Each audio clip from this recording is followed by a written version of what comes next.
Okay, everybody, we're going to do the eye lesson this week, and I think it's a long-awaited lesson. I've had a lot of requests for the eye, and I think the eye gets a lot of attention, rightfully so. I mean, there's the old saying, the eyes are the windows to the soul, and there's a lot of truth to that.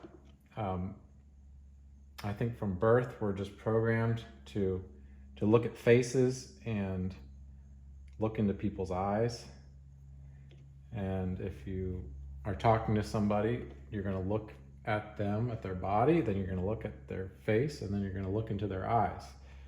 So it's all instinctual that we go to the eyes.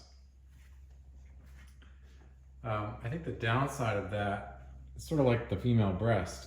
We're programmed to go to that from birth. As a result, we're going to a superficial detail, whereas as a sculptor and a painter, you have to learn the underlying structure. So when a newborn baby goes for the nipple, it's not thinking about the structure of the rib cage under mommy's breast, right? That's what a baby does. So as artists, we have to be better than that, and we have to know the structure, the foundation beneath these important detail features. So this was a generic head I made from my last virtual portrait workshop I just did. And, just kind of a generic head, not anyone, not any individual or anybody specific.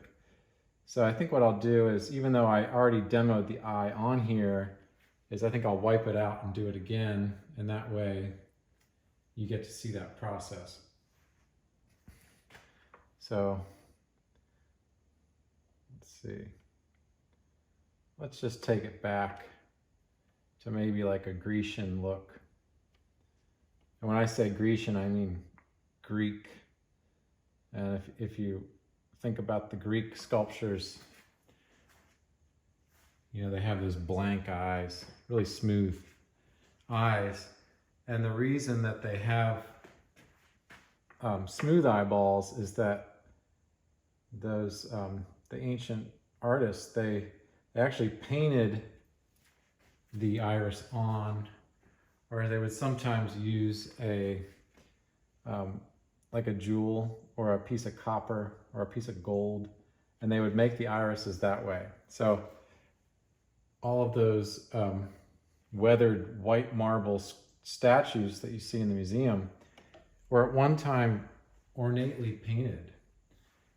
I remember when I learned that, I was quite shocked by that.